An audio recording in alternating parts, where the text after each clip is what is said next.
Check, check, check. Check. What up, Hotheads? It's John in the Edit Bay. Ian and I have kind of been on a social media blackout for the last week with all the Rise of Skywalker stuff coming out, but we thought it might be a good idea to record some thoughts or concerns or hopes or something along those lines, a synonym for that, if you will, about the upcoming film, which we will be seeing Thursday night at 7 p.m. or something. I don't remember. Roommate Mike got the tickets. So we're recording our thoughts separately, so we're not influenced by each other's opinions on, yeah, that makes sense. We're not influenced by each other, basically. So, Rise of Skywalker is kind of a big deal for many reasons. Mostly that it is the advertised end of the Skywalker saga, which I think is going to need a lot of solid storytelling to conclude. So I have a few notes, mostly concerns, as stated many times on the podcast. I enjoy the sequel trilogy, but I'm not super heavily invested in it. I just like that there is a Star Wars in the theater, so that's what I like. First off, having been in a media blackout and not thinking about recording this, I don't actually know when they announced that this was going to be the official end of the saga. I feel like that was done this year, because I don't remember any promotion for Force Awakens or Last Jedi claiming that this would be the end of the Skywalker saga. But I do have a bad memory due to an incident with a bus, so that could not be true.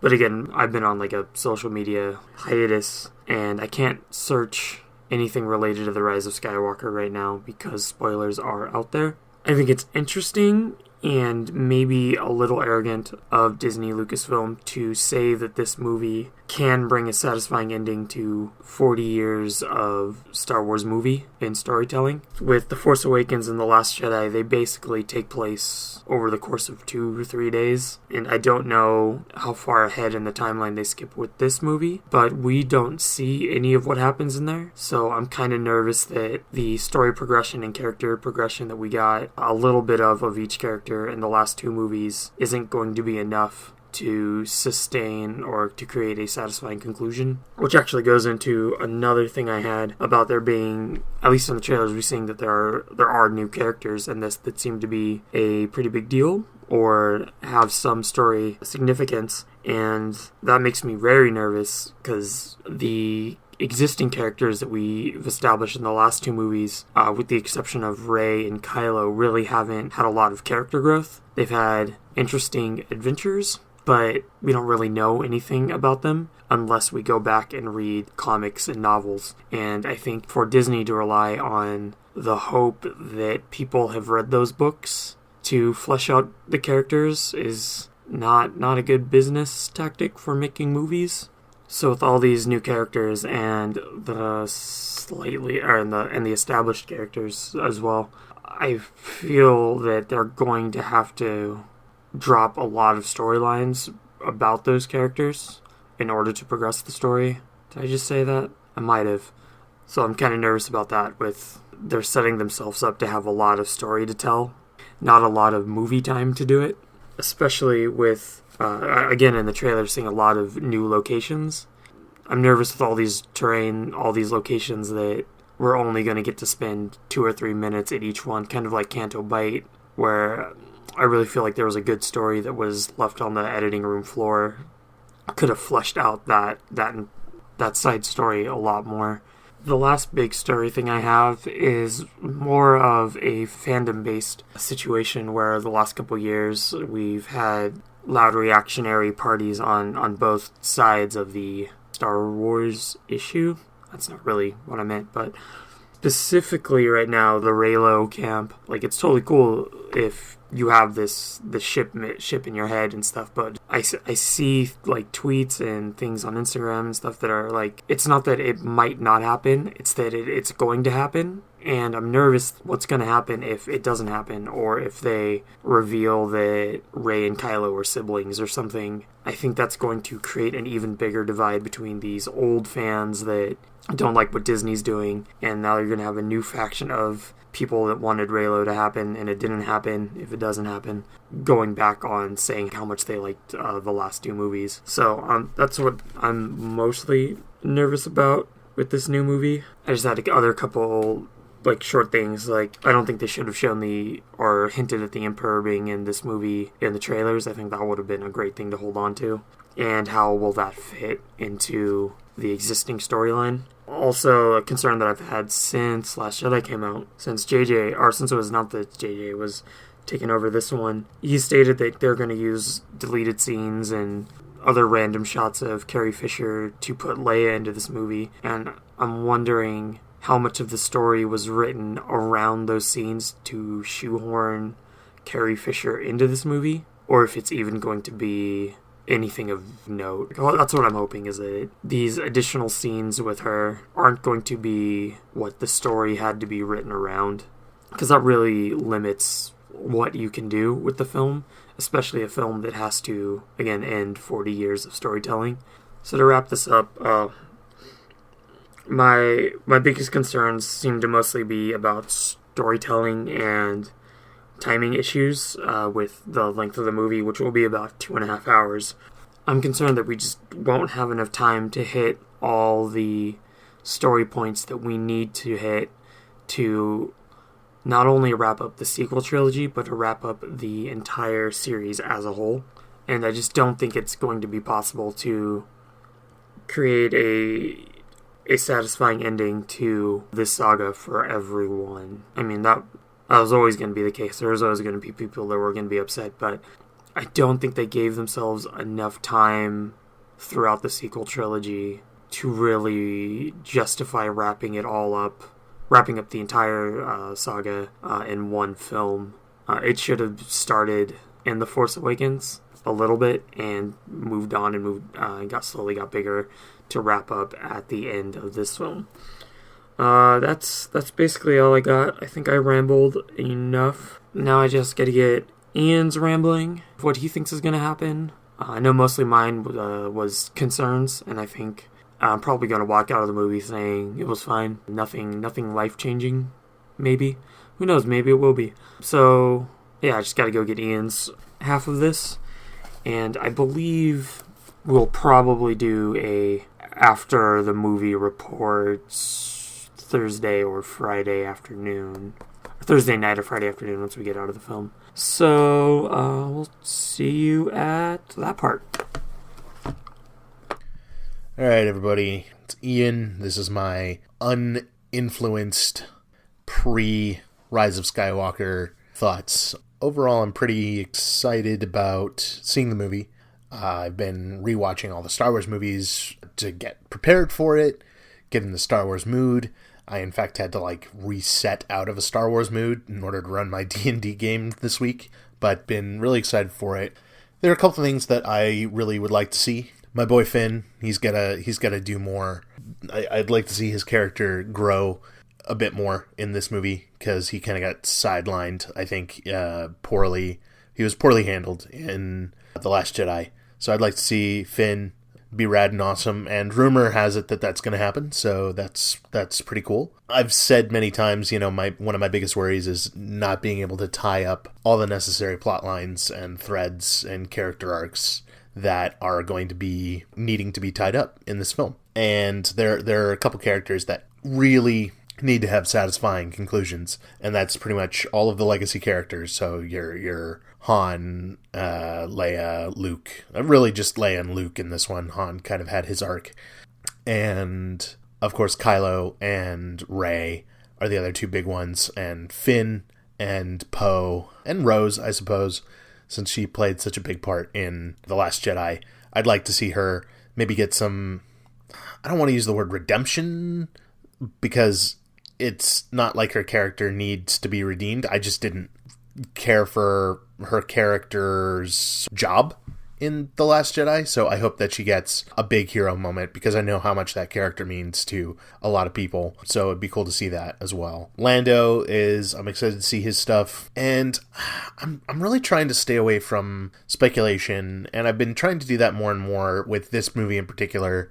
It hasn't always worked out, but the speculation boat I'm trying to avoid. I'm also trying to avoid sort of spoiler talk or even reviews, because I feel like if you didn't like these characters in The Force Awakens, and if you didn't like these characters in The Last Jedi, like, there's not a big chance that you're going to like them in this movie. And that sucks, but it's true. And if you like those characters in those movies, then there's a good chance you're going to like them in this one.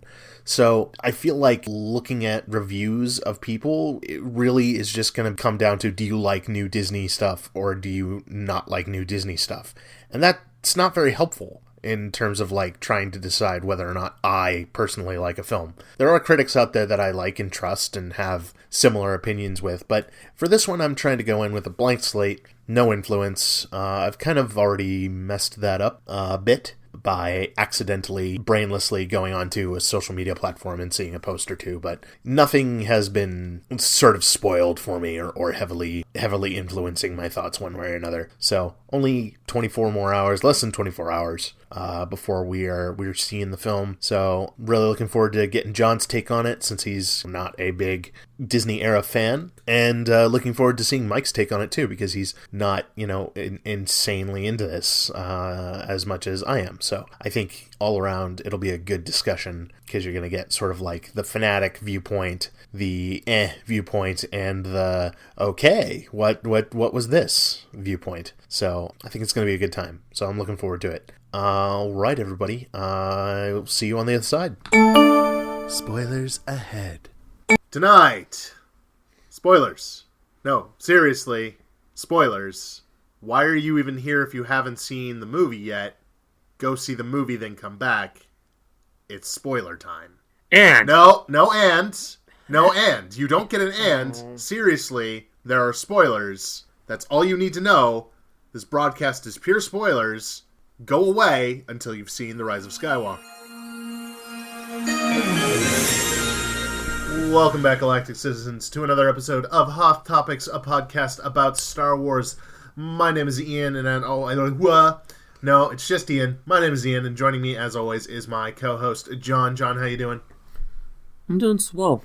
And we also have roommate Mike with us. Mike, welcome back to the podcast. Thanks for having me. Yeah, happy to have you on. It's been kind of cool reviewing The Mandalorian with you recently. Mm-hmm. And now we've all gone and seen The Rise of Skywalker. Yeah, in case anybody didn't know, a Star Wars movie came out. Yeah. What? I know the Cats release is exciting. Right. But there was also a Star Wars. I was extremely tempted to buy tickets to that and say I didn't have tickets to Star Wars anymore. I don't think we would be friends anymore. I still would be. I would have thought that was the greatest joke of all time. Yeah, because you'd both be laughing at me. Yeah. Just like screaming at the sky, cursing God. So we just went and saw The Rise of Skywalker last night. We've had a couple hours and a sleep to sort of process it. One might say a whole day. One might say a whole day. Others wouldn't. Others are correct. You totally threw me off. So we've had a couple hours to process The Rise of Skywalker, and I figure we'll go around and give our sort of first impressions after the first viewing of the movie. Then I'm going to see it again, most likely. John, you're probably going to see it again. We'll all see it again at some point. Maybe we'll revisit a couple weeks from now, once we've had a couple views, and see if any of our opinions change. But right now, let's get the raw first impressions. And let's, Mike, let's start with you. Okay. It certainly was a Star Wars movie. No, it was enjoyable. It was nice. In a trilogy, I really enjoyed the last movie because it starts wrapping things up. Mm-hmm. And that's what my biggest gripe about a second movie in a trilogy is it introduces a bunch of stuff and just kind of leaves you hanging. It's nice to finally kind of have that moment of, oh, yeah, we're good now. Right. This is the story that we have in front of us. So, I mean, it was... I don't want to say that the best part was it's over now, but it is nice that we're able to see the full story. Right. That being said, it was good. Like, there were certain things that I definitely didn't like, but I mean that's with almost every movie. Like I could gripe about The Mandalorian, and I love The Mandalorian. Sure. So, I could talk a lot about a few different things that I didn't like about the movie, but overall, I really enjoyed it. It was fun. I thought the big highlight for me were some of the side characters that were actually introduced in this movie. I didn't think we were going to see that many new characters. Unfortunately, I think it made it so some of the other characters they had previously were kind of like shooed away into the background, which we'll obviously talk about later. But I thought the new characters were the highlight for me. And then just kind of, going into the story and just kind of wrapping things up. It was fun. I will definitely see it again because I really don't know how to process the last 10 minutes still in my brain. So I will be seeing it at least another time, if not a couple more. So I can't say if I would recommend it to a casual fan or if it's just, but I'm going to see it again, and I'm looking forward to seeing it again. And it was definitely Star Wars, and I enjoyed that.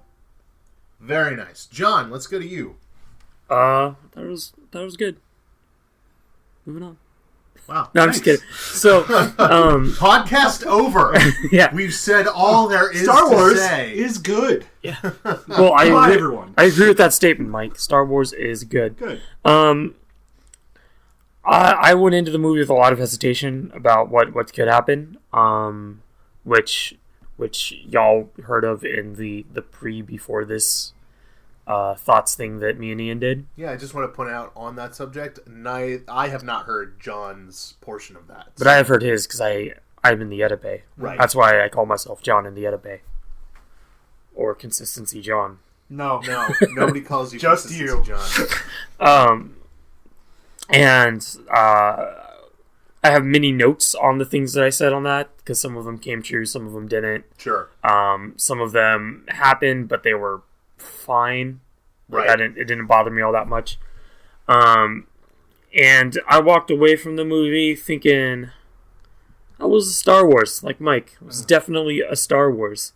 I thought what the task that JJ kind of was thrust into to close out the trilogy and then close out the whole saga, like there was no way that he was going to make a satisfying ending for everybody. Yeah. And I think he did the best that he could with what he had to work with. Right. But I enjoyed it more than I enjoyed The Last Jedi.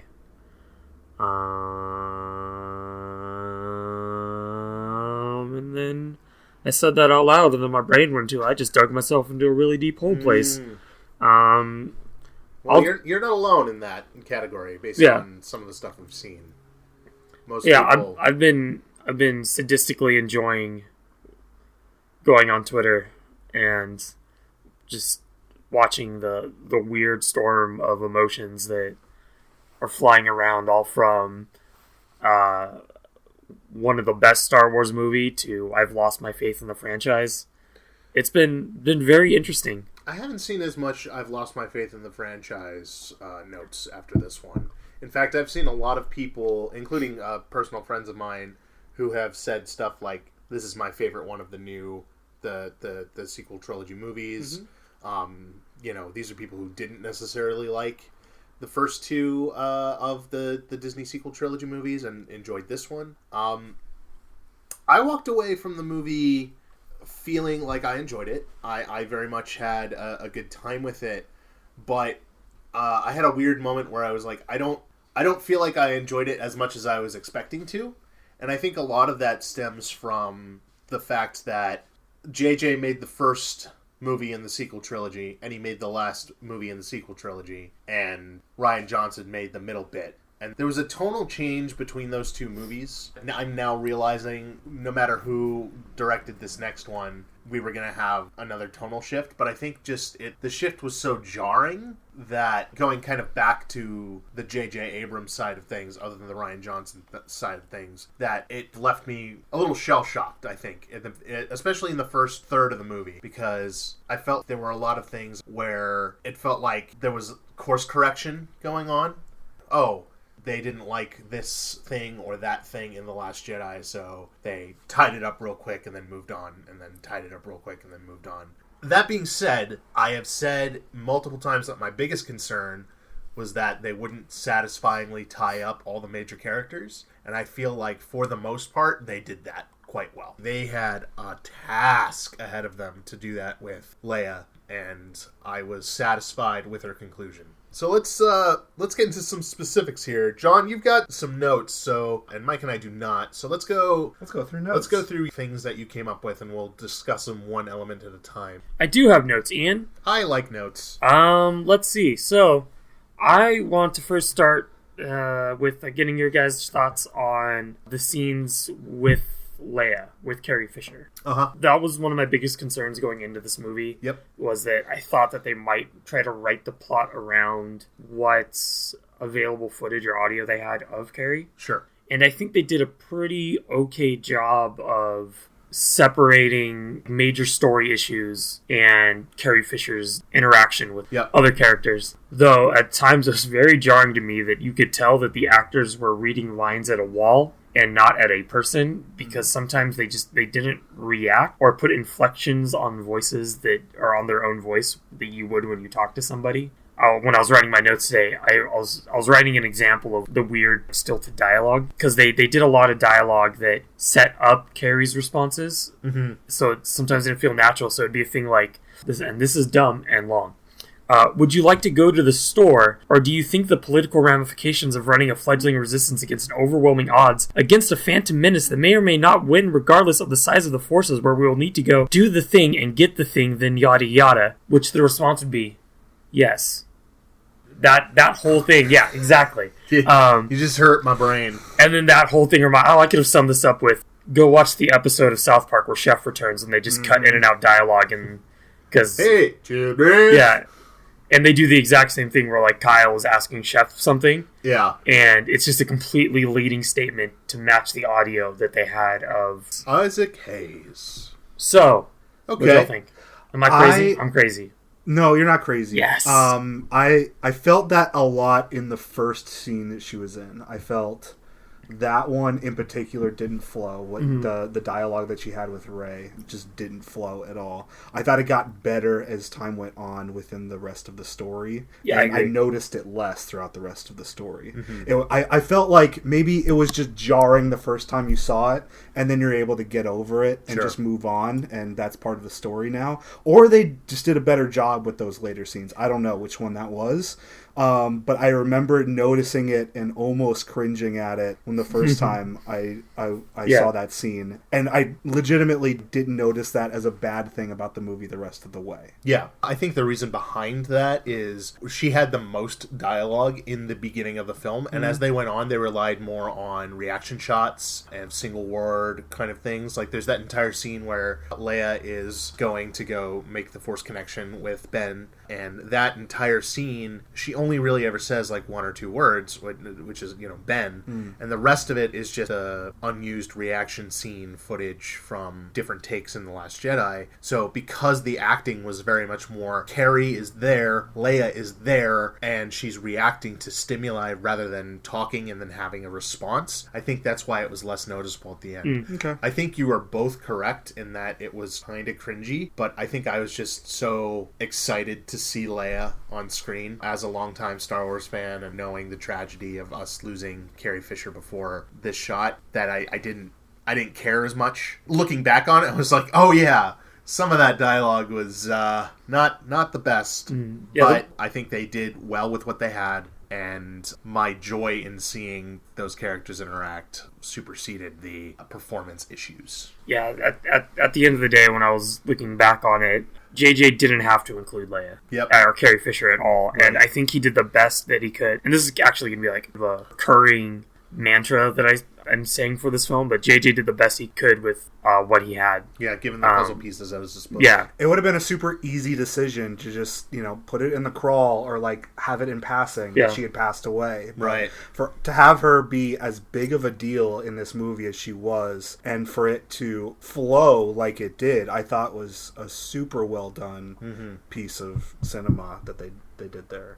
Absolutely. No, I concur with that entirely. On the Leia subject, since we're here, what do you guys think of getting a Luke Leia flashback to original era Star Wars? So this is totally dumb, and like I like the scene, Right. because it kind of explains why Rey is calling her master at the beginning. Leia had some Jedi training from Luke, and we got to see a little bit of that. And I thought that was interesting that we were getting flashbacks in the sequel trilogy. Yeah. Every now and then. But the one thing that was distracting me was that it was lighted strange, and then anytime you saw, the two times you saw young Luke and young Leia's faces, they were partially concealed by a helmet, and the lightsaber was flashing a little bit. They were like glowing and pulsing. And I'm like, the only reason this shot looks like this is to mask the CGI. Yep. And it just made it stand out even more to me, because I knew that was the reason these lighting effects were weird. That's fair. But I enjoyed that scene. Yeah, the scene in particular was really strong, I felt. Just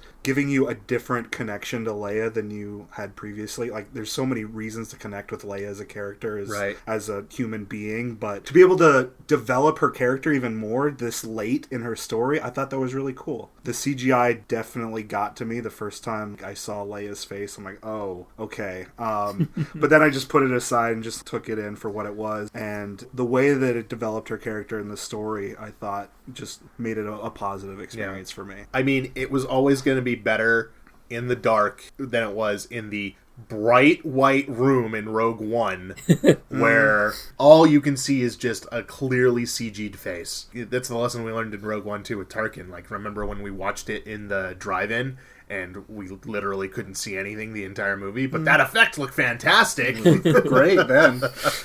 Yeah, no, I agree with both of your assessments there. Speaking of character, because that's a great segue into some character development stuff. What you got for us, Sean? Oh, I got so much. You've got characters for days? So does this movie. In this movie. Yep. Unfortunately, it looks like, or that I was concerned about, did happen, where they introduced new characters, which kind of force older characters to get skipped over. Yep. I really enjoyed that they rectified Finn and Poe not really getting much character development in the last couple movies by sticking them together the whole time and just watching them banter back and forth, because that's really what we need in the Star Wars, is these two oddballs bouncing off each other. And I also like that they went on a mission with Rey, and that even though Rey wanted to do the things alone, they knew that as a team they could do the thing they needed to do. Yeah. Which is good Star Wars storytelling. Mm-hmm. On the topic of the characters, some having overshadowing and others, that was also one of my major concerns, is new characters coming in and having some overshadowing issues. That being said, I don't think it was egregious. Of the new characters that came in, a couple that I thought were going to be way bigger deals just turned out to be extras, like Dominic Monaghan's character and General Pride as well. I think that the characters that did sort of take away a little bit of time from new characters, or new characters that took away time from old characters, had at least a connection to a character that helped enhance their stories and backgrounds. For instance, we had, what is his name? Zori. Zori. Mm-hmm. Zori and Poe. Zori was a new character, came kind of out of nowhere, but it was used to help us understand a little bit more of Poe's backstory. Mm-hmm. Same with Jannah. Although I think she got a bit more attention paid to her than was necessary. I don't know why. They needed her Space Horses. Yeah, I know. I feel like she kind of usurped Rose as a character, I think, which I know a lot of people would be happy about. But I personally think that even though I didn't necessarily like her story arc, I know how much that character means to people, and some people really liked her, and I think this was a chance to get her to be doing something big, and she kind of got shoved back into a more minor role, and I think that Jannah and Rose's roles could have been a little bit more balanced out. So, yeah, it's not like none of it was super egregious. Pride and Hux bounced off each other, and also served to tie the First Order to Palpatine. Yeah, in terms of the characters being overwhelmed by new or old, it wasn't nearly as bad as I feared it might be. So for most of the characters you've mentioned, they help move along the storyline of main characters, like Zori and Poe, Jannah and Finn. I thought it was important to establish that there were other stormtroopers that rebelled. That is true. That's her whole thing. And yeah, you're right. Pride bounced off Hux. Well, Imperial officers, they're all named and they all die. Yeah. Painful deaths. So I'm fine with unnamed Imperial officers just showing up, doing stuff, going away. Dominic Moynihan was there. Yeah, and that's I'm fine with that. I got enough out of Dominic Moynihan. I would have been fine if he wasn't in the movie and they gave all those lines to Rose. Yeah, that's fair. At least that way she would have had more interaction in it. Mike, you mentioned that some of the newer characters were some of your highlights. So yes. Well, which ones were those? I really like the character of Zori. That stemmed from, I'm a big fan of Kerry Russell, the actress. I've seen her in a bunch of things, and I think she's underutilized and underappreciated as an actress. And going in, I knew that she was going to be a part of Star Wars, and I was excited about that. And so I was a little biased, but I thought she was a great character, not only to introduce really quickly, but also to develop Poe as a character that we didn't get a lot of in the previous movie. So I thought that was really cool. I would have liked to seen her face or something else from her, and then she only got basically 2 scenes, but I thought she was really strong in those scenes that she was in. I agree. Other new characters, obviously my man Babu Frick, C-3PO's oldest friend, was incredible, and everything I want out of a humorous character in Star Wars. He was small and adorable and hilarious and stole every scene that he was in, no matter how much time he was in it. So yeah, I mean, I love those 2 characters. I thought Jonna was good, like John said, for developing the fact that there are other deserters. The one gripe that I have about that is, like, again, I'm a little biased, but like I knew Kelly Marie Tran as a person. She went to my school and I was in choir with her, and to see her less in this movie was kind of a bummer to me. Yeah. And I really enjoyed her character in the previous movie, and to see her almost shoot aside for a very similar character, for time for her or time for other people within the rebellion group, was really upsetting. But that's a personal gripe that, I didn't think that was a hugely devastating thing for the story. So I'm in the same boat with you. I may not have liked what Rose had to do in The Last Jedi, but I did very much like Rose as a character, The one relationship that I did really appreciate that was new was the Pride and Hux one. I thought Richard E. Grant is legitimately a very good actor. Yep. And so he was able to play off of that straight guy character in that situation, and the way that he found out that Hux was a spy immediately upon hearing of what that character was. I thought that was a relationship that was good, because Hux is a really good character to bounce off of other people. Yeah. And because Kylo Ren wasn't going to be there to bounce off with Hux anymore, they needed a guy like Pride in order to put him in his place, basically. Right. He needed to be put in check every once in a while, and I thought Pride did an excellent job at that every chance that he got. And then he killed them, which was great too. Yeah. He really brought back that hardcore original Empire feel back, which I think was important to establish because they were putting so much on Palpatine. I'm such like a goody two-shoes that I don't root for the Empire. So like when there's a moment with an Empire scene, a very heavy focused Empire scene, and I'm like, oh, that's awesome, that means they did a really good job with that. And I thought that one really hit it out of the park with me. Absolutely. John, what are your feelings about the Pride, Hux, First Order guys and the intermingling of Imperial doctrine in this film? So I had completely forgotten that Pride was going to be in this film, and in fact, my brain told me that was Hux's dad for some reason. Even though I know from the books I've read that that's not his dad, and it took me until after the movie to remember that, because I was like, "Dang, Hux's dad's hardcore. Just shot his kid point blank range." And because I thought that they were related, I thought that they were working together to overthrow Kylo. Nice. So when he shot him, I was like, oh, he probably just stunned him, and like they're gonna come back, do sneaky sneak stuff. But no. And then like towards the end of the film, I'm like, wait a minute, no, I think Hux is actually dead. It took you that long to figure out. Yeah, I'm not smart. What's really interesting about your point of maybe they were working together to overthrow Kylo. I was convinced that might be the case because of Richard E. Grant's acting as Pride. Because there were a couple scenes where you couldn't read him. You couldn't read what he was thinking. So when he just turns around and shoots Hux, like, I was like, yeah. One of the things I really liked in one of Pride's lines is when he's talking to a hologram of Uncle Pappy, that he gets on his knees and goes, "I will serve you in this war as I did in the last war." Mm-hmm. I'm like, that's a really cool Empire line. Yeah. It's a really cool bad guy line. Yeah, So, I loved that. That was, and it again, it really served to strengthen that connection between Palpatine's Final Order / Original Empire and the First Order, because they needed to do that, and they needed to do it quickly and efficiently, because none of that was set up in the previous film, and that's something that I think I, as a Star Wars fan of lore and going deep dive, sort of wish they could have done, is maybe drop one or two things. Like, they start the crawl with Emperor Palpatine's voice is being heard across the galaxy. They would have just put a scene at the very end of The Last Jedi where, like, that broadcast goes out. that broadcast was available exclusively to Fortnite players. I'm a Or part if you bought it at GameStop. Yeah. Only if you pre-ordered, though. Right. No, Yeah. but I'm serious. What? The broadcast from Palpatine was broadcast within a Fortnite server to Fortnite players on a special Star Wars night. You're welcome. Ian lost all faith in humanity. That is... That could be hearsay. I'm legitimately upset with that. That is the stupidest thing But Ian, I have ever heard in Ian, my people life. like Fortnite, Yeah. don't offend them. No. No,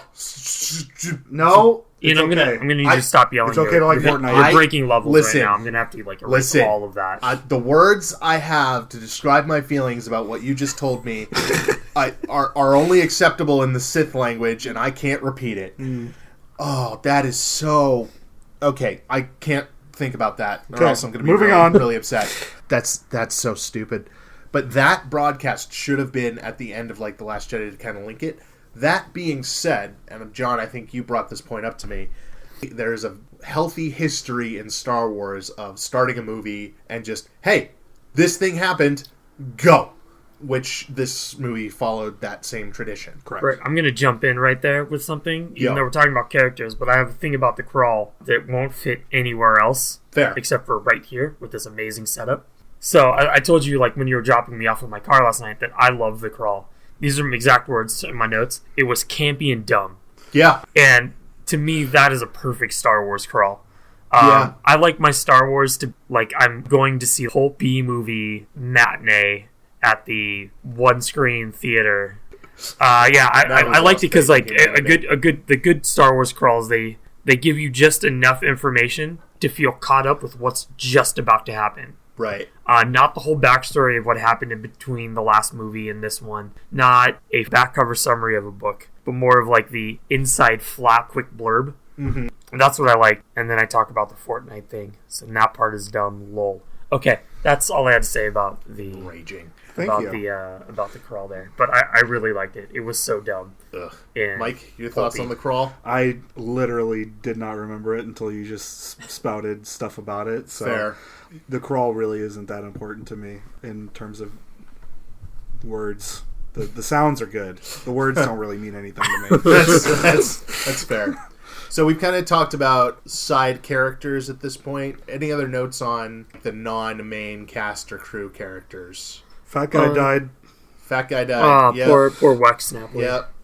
Lex Snapply gave his life. I Always lost. I saw a tweet from earlier, like thanking all the fans for sending him messages of condolence. They managed to somehow put another adorable droid in the movie. Yeah, Dio was cute. He didn't really do anything though, so I've got a huge section on just droids here. I don't feel like Dio needed to be there, but he was there and cute, so it's fine. Fine. It was interesting that he spoke basic. Like, he didn't make the traditional droid beeps. Real quick, going back to Finn and Poe. One thing I really liked about them is I think they finally came into their own in this one. The last two movies, they're still trying to figure out who they were. I think find their place in the Resistance. Poe being arrogant and kind of just like self-serving.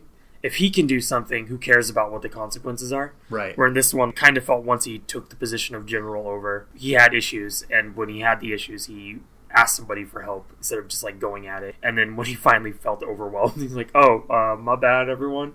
And then with Finn, I think in this one, he finally figured out he wants to be part of the fight. Yeah, he doesn't want to run from being a stormtrooper anymore. He had to learn the same lesson in 2 movies, which is my biggest gripe with The Last Jedi. So I was really... He's in my top 5 Star Wars characters of all time for me, personally. I really like him. And he was awesome in this movie. Yeah, I also need to go back to Finn and Poe just because Ian hasn't mentioned yet that our boy might be a little force sensitive. Yeah, buddy. Poe Nope. is not, but Finn is. Nailed it. Yeah. Way to ruin that. Yeah, I know, but no, I'm super stoked that Finn has the force tinglies. Well, that's I had a weird question. I don't know if maybe I only got this from that, but so he's talking with Jaina about he didn't want to follow those orders, and he goes, "It was a feeling." Yeah, and she goes, "Yeah, we all had that feeling." Does that mean her entire garrison was force sensitive, or that was just a morality choice that had really nothing to do? With him being slightly force sensitive. Yeah, I think it was like he was reading more into it because he has those, the force sensitive tugs, because he had that experience. He hasn't really talked to anybody about it. Like, I think that's the whole thing he wanted to tell Rey throughout the whole movie, is that he's just like, hey, I never told you before, but I feel, things. I hear voices in my head. Yeah. They speak to me. So just my dream for the future is a Rey and Finn led New Jedi Order in... But Finn's too old to begin the training. You're too old to begin the training. Yes. Accurate. I'm too fat to begin the training. Also accurate.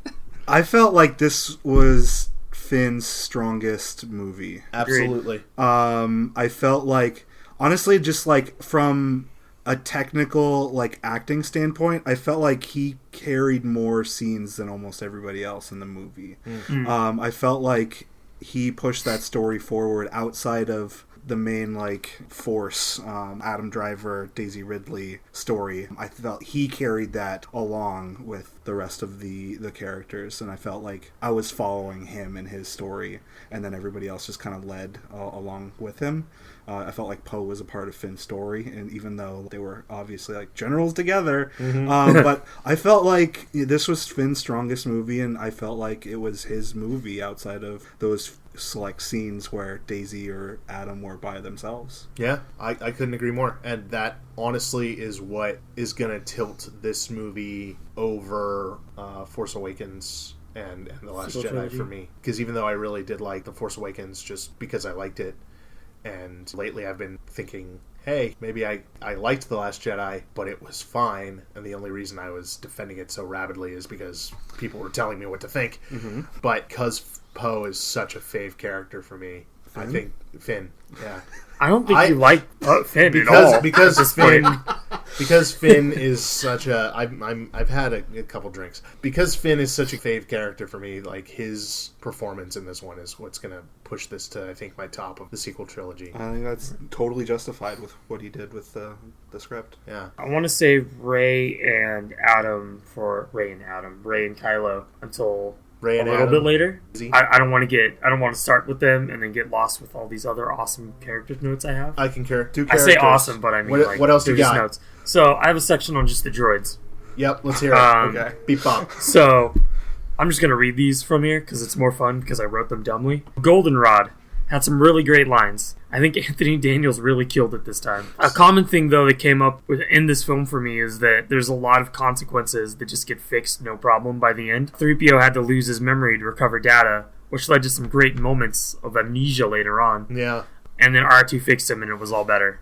And this happens a couple times in the movie. Not specifically 3PO, but something very bad happening and then it's okay. Yeah. And fine. I really enjoyed how everybody, 3PO was just there and being constantly ignored the first third of the movie. Is everybody okay? Are you okay? Are you okay? You didn't ask if I was okay, sir, but I'm fine. I don't want to know what made these tunnels. Well, these tunnels look like I said I don't want to know. And then we met the Snake Boy.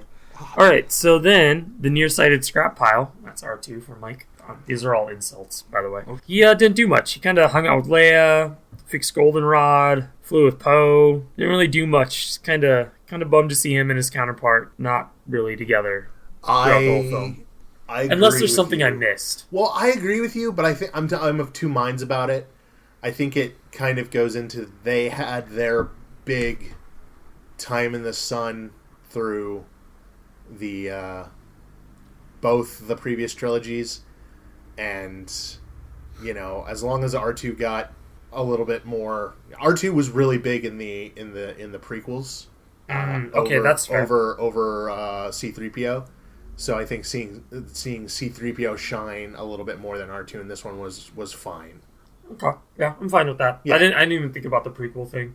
And this movie is supposed to be all of the series, right? All the previous 8 movies all rolled into one thing. All right, so up next we got BB-8. He had a tree dropped on him, and he can roll as fast as a horse. So thank you for those stats. I can survive tree impact fast as a horse. It's like, I'm fine with the tree falling on him.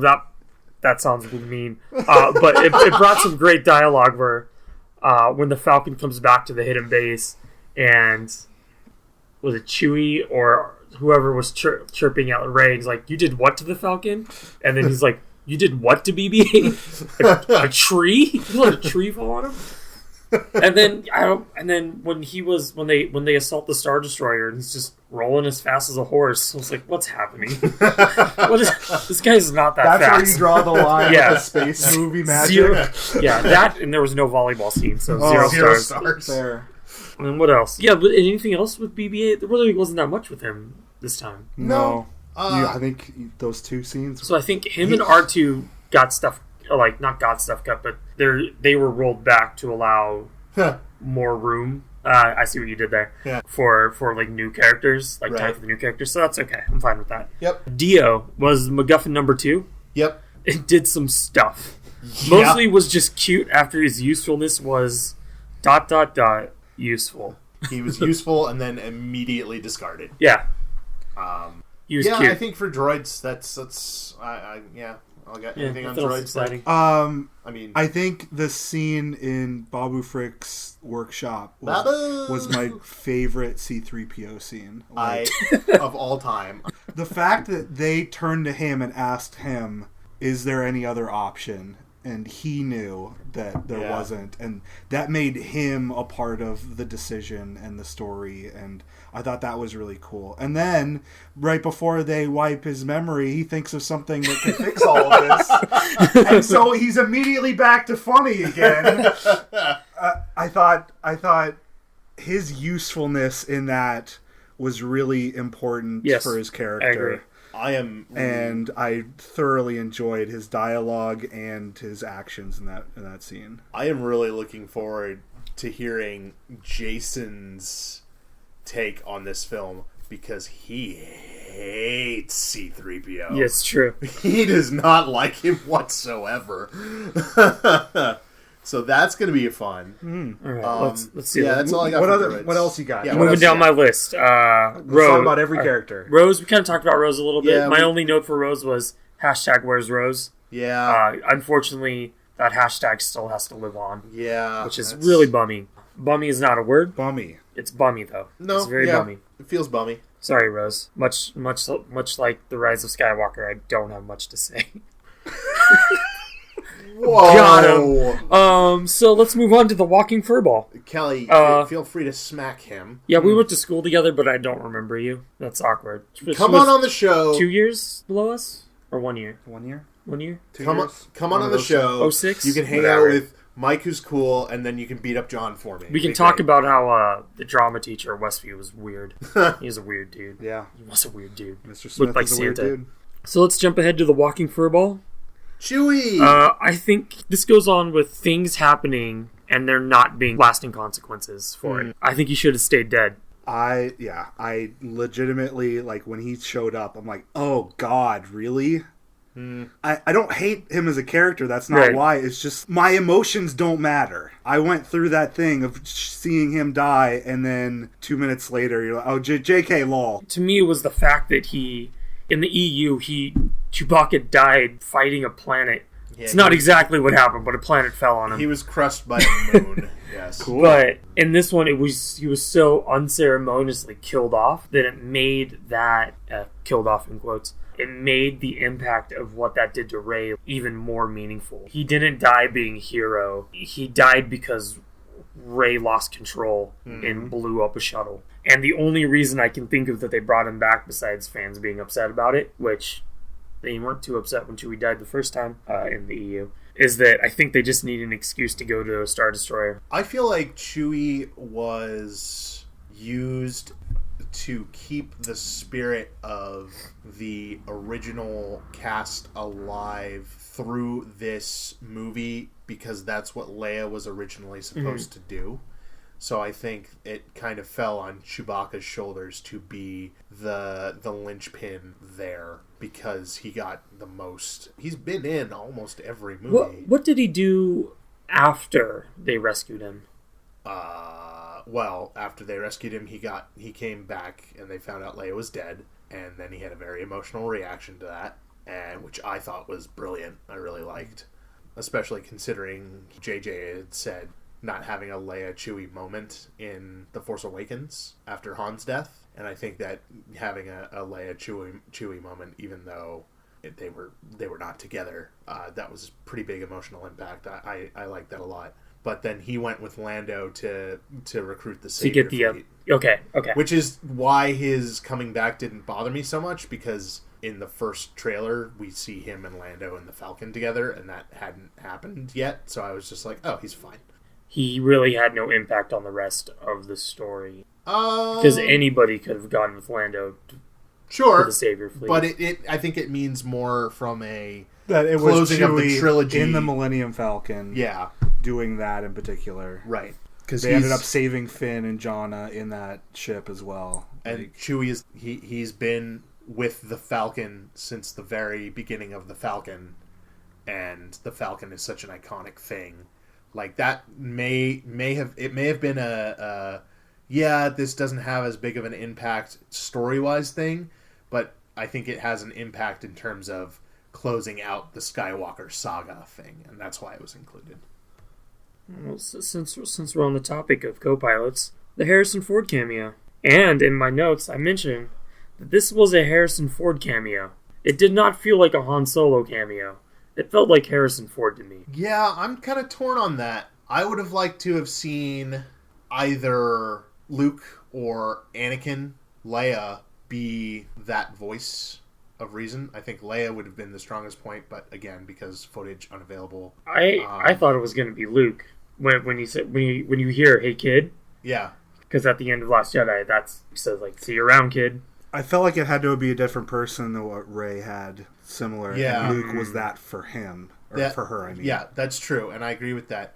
I would have really liked to have seen Anakin there because of he idolized Vader. Maybe not just Anakin by himself, but maybe he shows up with Leia or with Han or something. The reason it's weird is because it wasn't a Force ghost. It was a memory. A hallucination, essentially. A memory. I didn't hate it. I didn't love it either. It happened. That's my 2 cents on it. I don't know. What do you guys think? I like the scene. I just wish Han Solo was there. Yeah, so you're more of the... Like, I think that if Harrison had put a little bit more effort into it, it could have been a crazy, impactful scene. I kind of just left that scene with, I like that. I thought it was okay.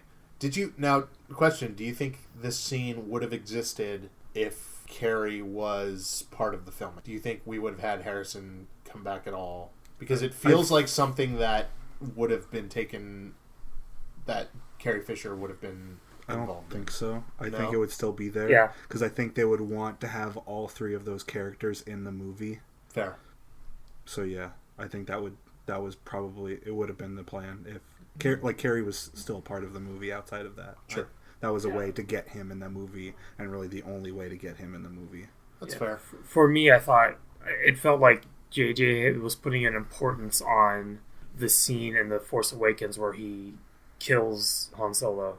And I think it was they were mirroring that because that was when Kylo killed Ben Solo. Right. And now Ben Solo was killing Kylo Ren sort of thing. Right. He's getting that Bendemption. Is that what Bendemption is? I don't know what Bendemption is.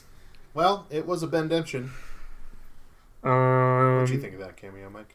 I don't like Han Solo as a character. Yeah, We've been it's over fair. this. How do you like Harrison Ford? And Harrison Ford literally canned that whole scene. Yeah. was And barely so there. I hated it, I guess is what you want to say. There you go. That's the word, not like hate it.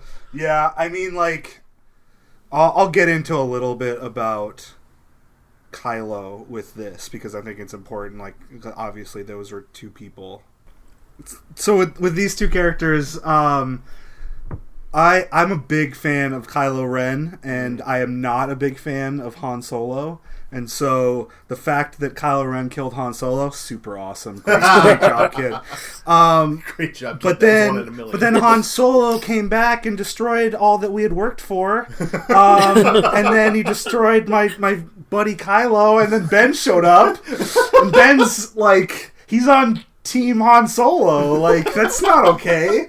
Like, we're doing great. But no, in all seriousness, this was kind of where I was starting to like, do I enjoy this or not in this movie anymore? Just because, honestly, like I liked The Last Jedi as much as I did because of Rey's and Kylo Ren's characters. Right. Particularly just them. They made the movie for me. And I felt like a lot of what the last half an hour, 45 minutes did was, I don't want to say ruin, because it didn't. Like, I still love those characters, but like it took it in a direction that is different from the characters that I fell in love with earlier. Also, Han Solo ruined things. Again. Like always. Han Solo, movie ruiner. No, but that's a jokey thing, but again, Yeah. I hate Han Solo. Yeah. Okay. Fair We got that established. Yep. All right, what else you got, John?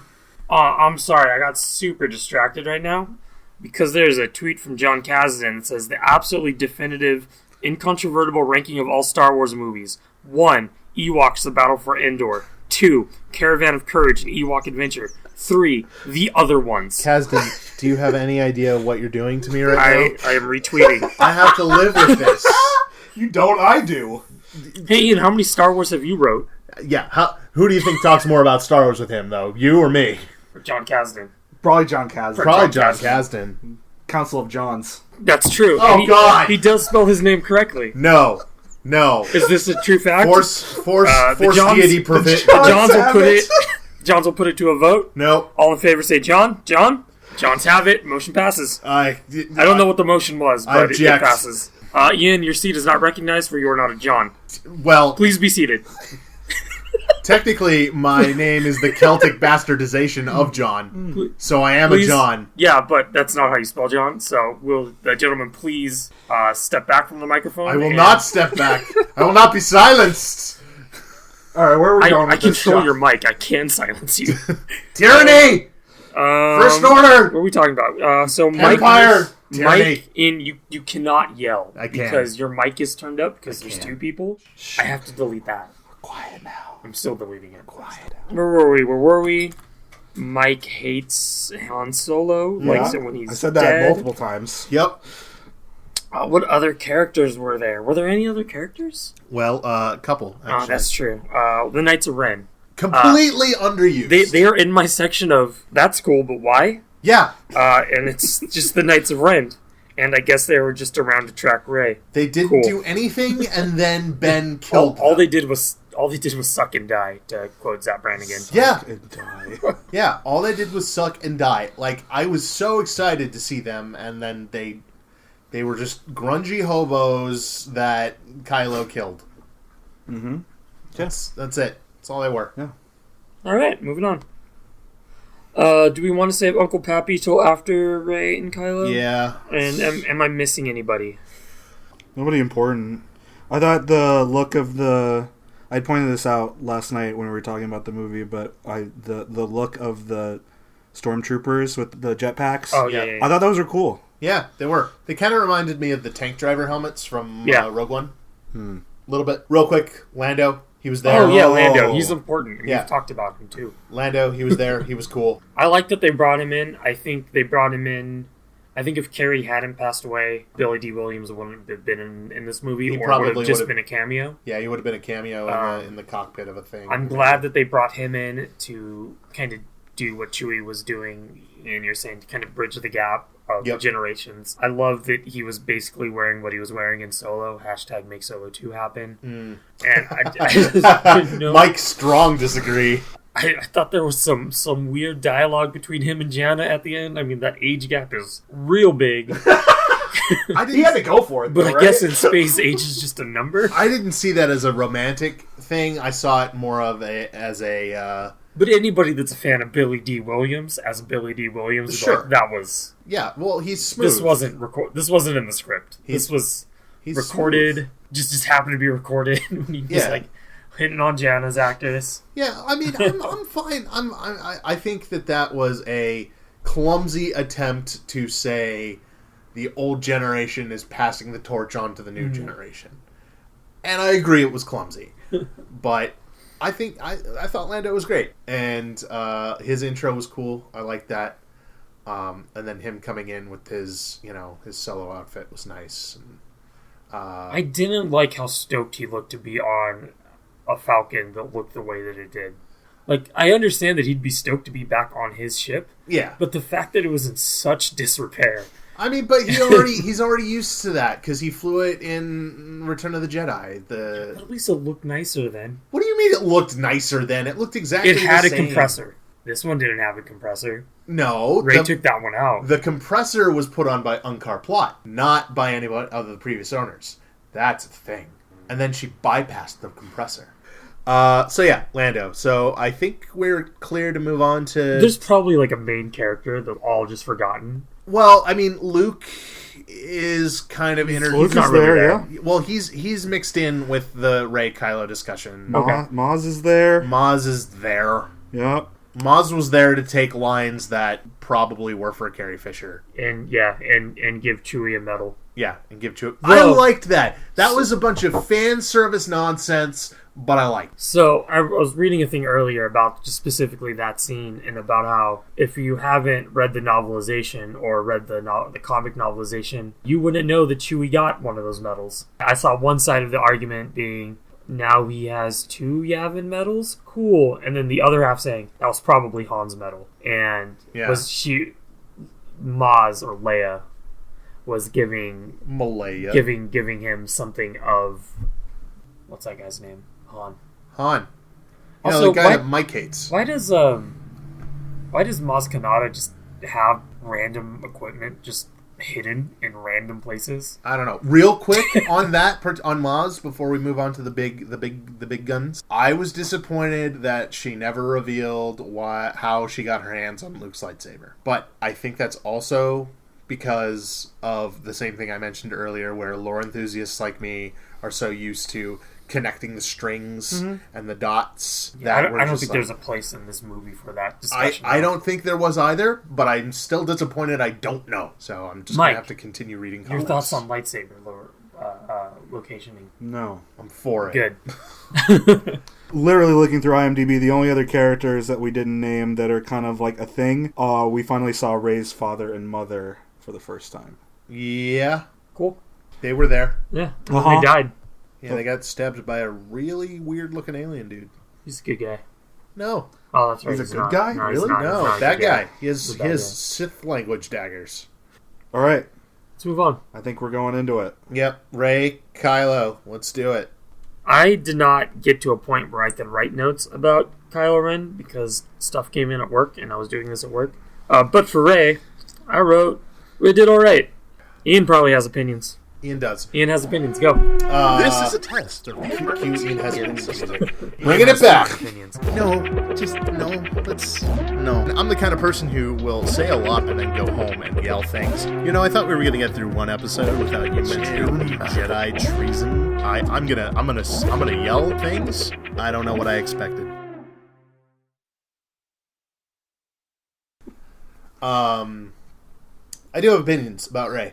I really enjoyed the fact that we saw her legitimately struggle with the dark side, and that it was quantified and made ever clear by the fact that she was literally out of control with her Force abilities. And the only other time I've ever seen that happen well is in the Clone Wars cartoon. Because what the Clone Wars cartoon did was take Anakin's struggle and make it real. If you look at Luke's struggle with the dark side, if you look at Anakin's struggle with the dark side, they really come across, especially in the films, they really come across as just whiny. They never have a real moment of pure fear at their abilities. They don't mess up accidentally. You know, we're always hearing about how the dark side's just there. It's just on the edge of your senses, and it's so easy to give into it. And we saw Rey go through that and the consequences of that, and seeing how she has to struggle against the dark side, especially with the reveal that she is a Palpatine.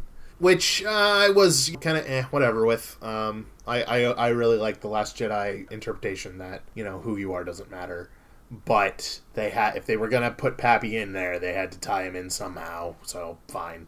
Didn't like it, didn't hate it. But I really enjoyed her struggle with the dark side, and then her seeing the dark side visions, and really how that brought her and Kylo even closer to their destiny or whatever.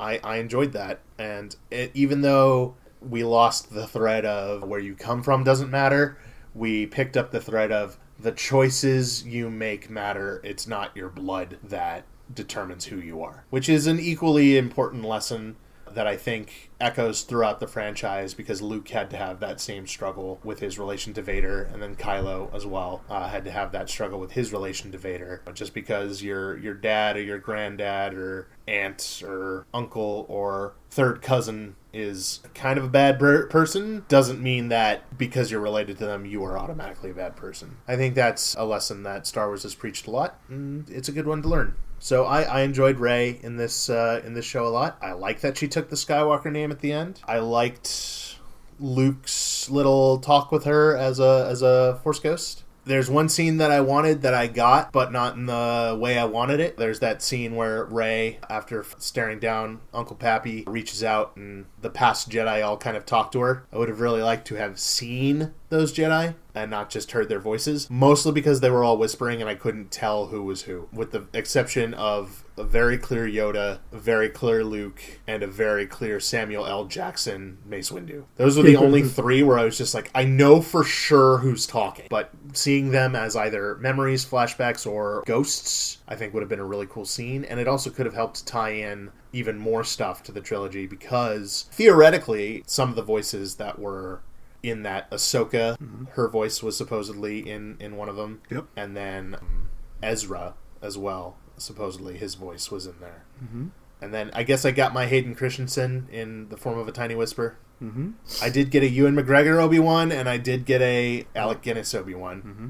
Yeah, that's my 2 cents on Rey. I'll give you a canon explanation as why you probably didn't see all of them, because at that point only a handful of Jedis knew how to Force Ghost. Yeah, you say that, but at the end of this movie, a bunch of people who really shouldn't have known how to Force Ghosted. So, there you go. Like Leia? Like Leia and Ben. Well, Ben didn't reappear. And I like the duality of the two characters, Rey and Kylo. So I've spouted about Rey. I'm gonna let Mike cover the Kylo stuff. But I want to touch on Rey too. Yeah, touch on. Sure. Both of you, give me your Rey stuff. Let's ask start with permission Mike. first. Well, obviously. Yeah. What I appreciated most about Rey was how much she was failing through the first 2/3 of the movie. Yep. She was constantly going off on her own, no matter what the consequences were of her doing that. She was constantly either losing to Kylo or giving him valuable information during their fights. And it really only came together at the end for her. And I appreciated that she wasn't the all-powerful Jedi throughout the entire movie. She was clearly putting herself above her friends in a lot of it. She was clearly putting her interests above anything else, no matter what the consequences were. And I thought that was cool to move the story along. And that brings up something interesting in terms of the Mary Sue argument that we've heard a million times. Yeah, has powers, crazy powers, more powerful than, most Jedi that we see starting out, or most Force-sensitive characters we see starting out. But her failings were not in the fact that she had power. Her failings were in how she controlled and used that power. Mm-hmm. Not that I ever believed the Mary Sue arguments at all, but I think this movie helps to reinforce that she isn't that. Mm-hmm. John, Ray, thoughts? I think they did a big disservice in continuing this idea that Force powers are doubled genetically. I like the idea that a Finn could conceivably be as powerful as Luke Skywalker someday, instead of it relying specifically on your genetic past. I didn't care too much for them explaining Rey was so powerful or can so easily go to the dark side because she's related to Palpatine. Mm-hmm. I thought that was kind of like a cop-out to bring Palpatine back. I think that was just more Palpatine's logic, not necessarily the truth. He was so sure that his he wanted his son to do it, but he didn't want to, so he had them killed. And then he's like, I can't wait for my granddaughter to be back, because she's going to be super powerful, just like me. I don't believe any of that. I think that was all him trying to manipulate Rey, because he did the same thing with Vader and Maul and Tyrannus. He's a manipulator. That's what he does. He tells you what you want to hear to make you feel special so that he can control you. But Rey didn't want to hear that she was dark side, so that really wouldn't manipulate her. No, it was because she was so close to the dark side from her struggling. Like, this is classic Force Sith nonsense 101. I don't feel like anything Palpatine was saying was there to... I don't think it was necessarily truthful. I think it was just his logic. But... I see your point too. Like it's just like, oh, Kylo's so powerful because he's related to Skywalker. Yeah, so powerful because he's related to Anakin. I agree with you. That logic's bad. And then just completely disregarding midichlorians. You may think they're dumb, but they are part of the canon, and I think they did a disservice in not acknowledging. Well, I think they acknowledged any sort of midichlorian genetic engineering. I think they acknowledged it by doing this point. They may not have called him out by name. Oh, your blood is important. It says, and your blood is related to your midichlorian count and all that. And then I'm just not... The Jedi are the most boring part of Star Wars to me. That's why I kind of left most of my review of Rey in this movie, so to speak, up to you, because you're the one that has more of a connection with the Force. Your dad must be super strong with midichlorian. Number one, my dad is awesome, and number two, that may have been the nicest thing you've ever said to me. I thought she did fine. Mm-hmm. I thought that particularly in this movie, in the sequel trilogy, they turned up the fantasy aspect of the series up to 11. Yeah. Thanks, Jason Croxon. I don't think we've ever actually asked what your last name is, Jason. And I was fine with that because I've long been fine with describing Star Wars as a space fantasy rather than science fiction. Yeah. Mm-hmm. Yep. That's what it is. So, yeah, that was fine. You want to jump over to Kylo now? Did we talk about Kylo? I don't know. I blocked out because John Kasdan was talking about Ewoks. I'm going to pass the baton to Mike first for Kylo. All right, Kylo's my boy. So, what I appreciated about this movie for Kylo was the fact that he was able to get hints about Rey without even being there. The way that he was able to manipulate his interactions with her and get the information about her that he needed without even being anywhere near her. I thought that was just clever. And just like grabbing the necklace or seeing the mask, I thought that was really funny. That was very good. The helmet's just like, oh, there you are. You're right there. And it wasn't even like an alarm. It's like, oh, okay, that's where you are. I do have like one gripe about that kind of interaction between the two characters. When we got to the big like fight, the washed out Death Star, I thought that was another interaction he was not there. And it almost made it feel like there were so much less consequences about that fight than there were when in reality he was there and they were able to interact with one another. Right. And so that threw me off of what was a really serious and impactful scene. So that was kind of disappointing. So we lose Kylo about 3/4 of the way in, and then he's replaced by an imposter.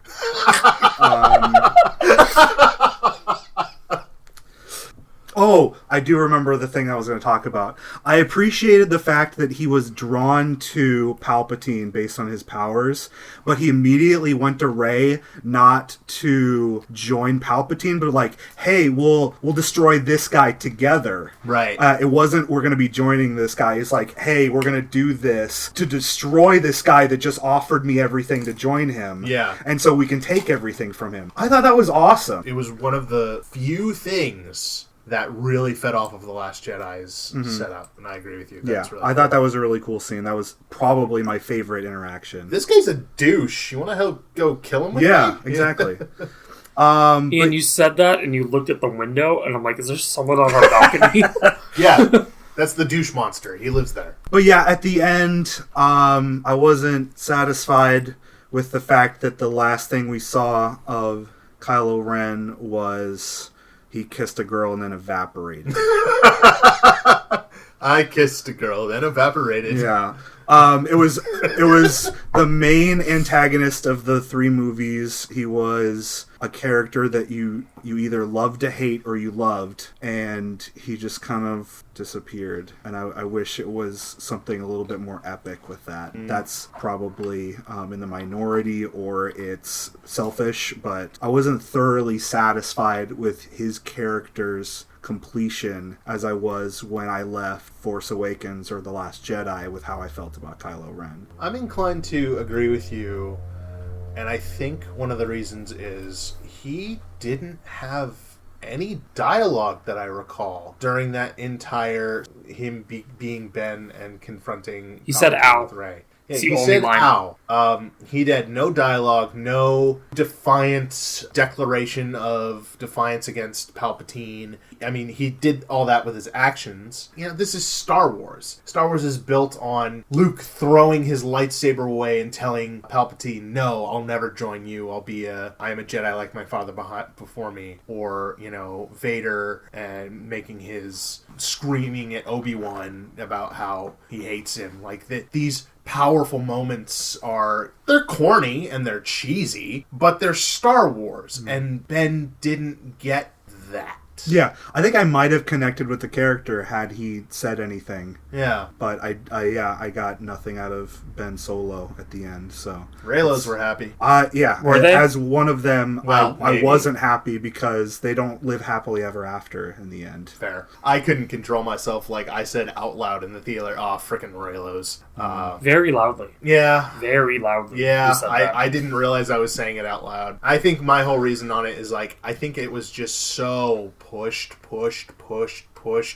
by the fandom, because I am a person who is in the fandom. Yeah. It almost felt like a concession to Okay. me. And that might also be because I didn't feel like Kylo got his say in those final scenes as well. So maybe if he got his say, or, you know, he was more interactive, then I would have been more on board with it. Okay. I did like that he became the last Skywalker. You didn't. I enjoyed that. didn't. Well, Ray he became was Boss the Skywalker. last of the blooded Skywalkers. I like that he was able to take up his father's lightsaber, or grandfather's lightsaber.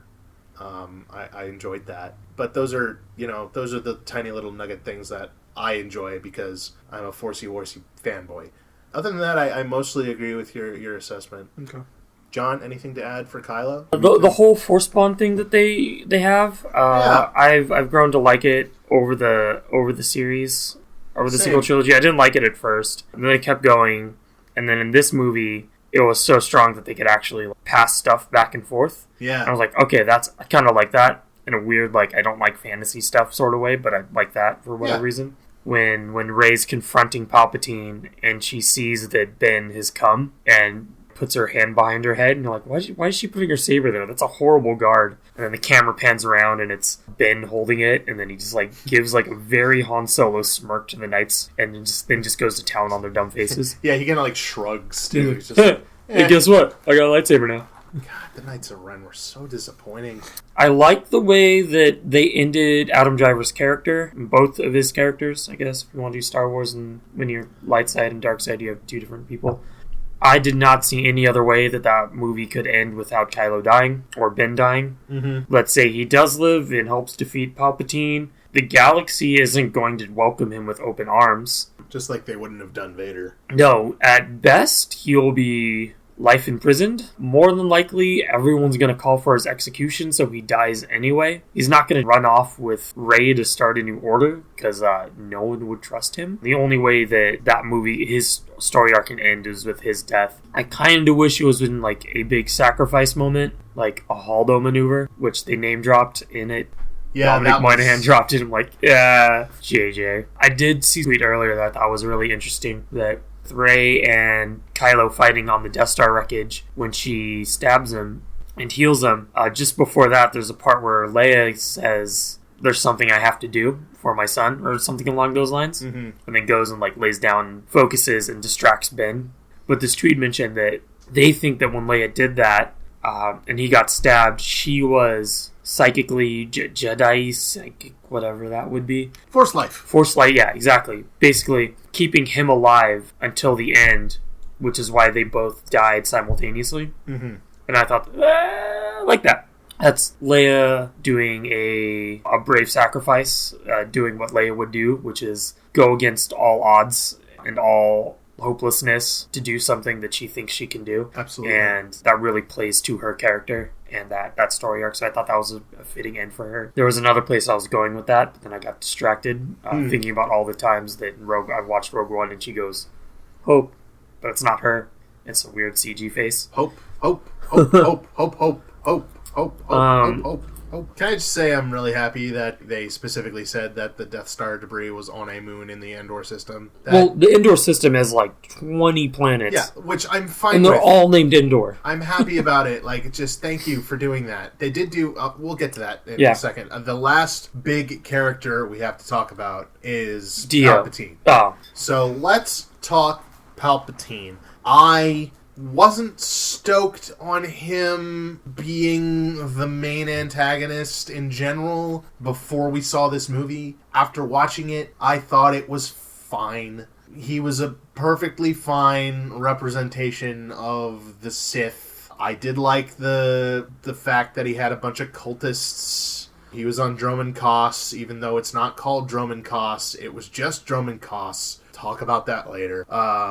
We confirmed a lot about Sith society, I guess, and I thought it was fine. It was good. It was fine. He was a convenient target for Rey and Kylo at. I mean, I wish I had more to say about it, but I don't. He was there. He was fine. And I love Ian McDiarmid with all my heart. Like, that guy is rad. I love that he's an actor. And honestly, it makes a lot of sense that he is the antagonist in the first two trilogies. It makes sense that he'd be the antagonist in this one. I just wish there was a little bit more setup for him. We set up Snoke, and then Snoke was the dude in a vat, which, again, fine. But, like, it goes back to that. They should have done the Palpatine broadcast at the end of The Last Jedi. Give me something to grasp onto before just saying, "Hey, Palpatine's here back now." Give me a clue, a thread. JJ, you love your mystery boxes. Why was that not in the box?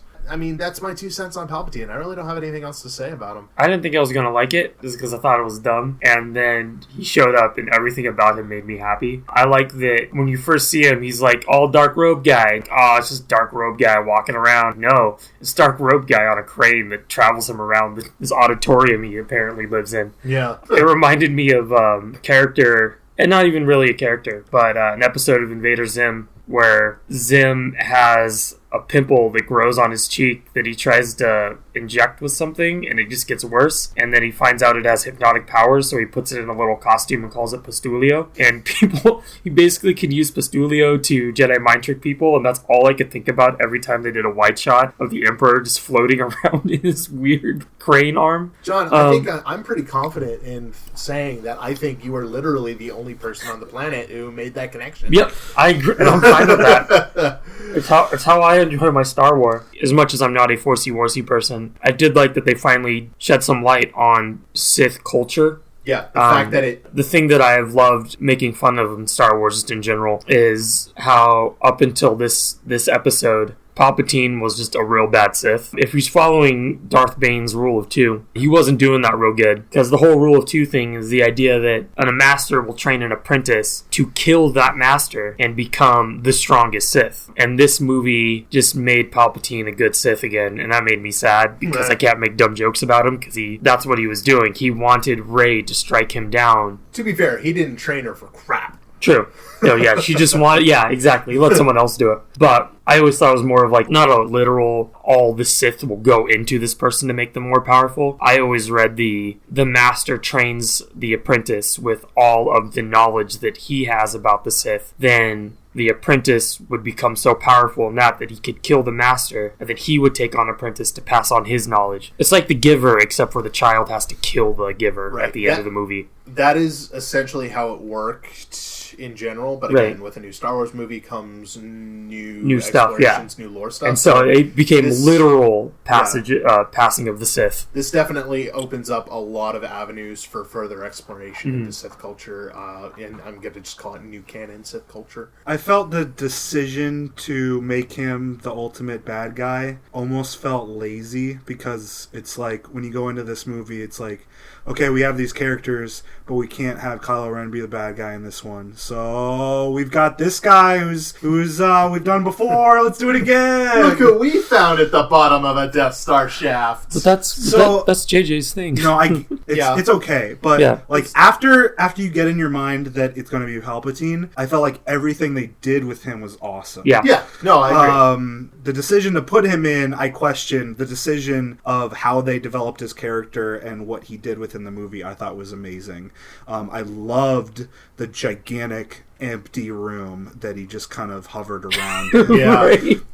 And then the faceless people that you saw, you knew that there were souls behind that, but they didn't give you any idea of who they were or what races they were, anything like that. You just knew that, wow, there are so many people still wanting to follow this thing, this final order. And I thought that was really impactful. And then just how creepy the place was. I feel like this is going into a lot of what I'm going to say about like the locations they were in, but I loved that location in particular because a lot of what I think about within Star Wars is very bright and very open and inviting, and then you get to this place and it's so dark and there's so many shadows, and it's not even just like some places you'll have like lava or different things going on in the environment. This is just darkness and just shadows. And I thought the cinematography that they did, or you know, how they set up this room was really impactful and made you feel like not only is this a giant room with a lot of people in it, but it kept you in this small group of like, when it's Rey and Palpatine looking at one another,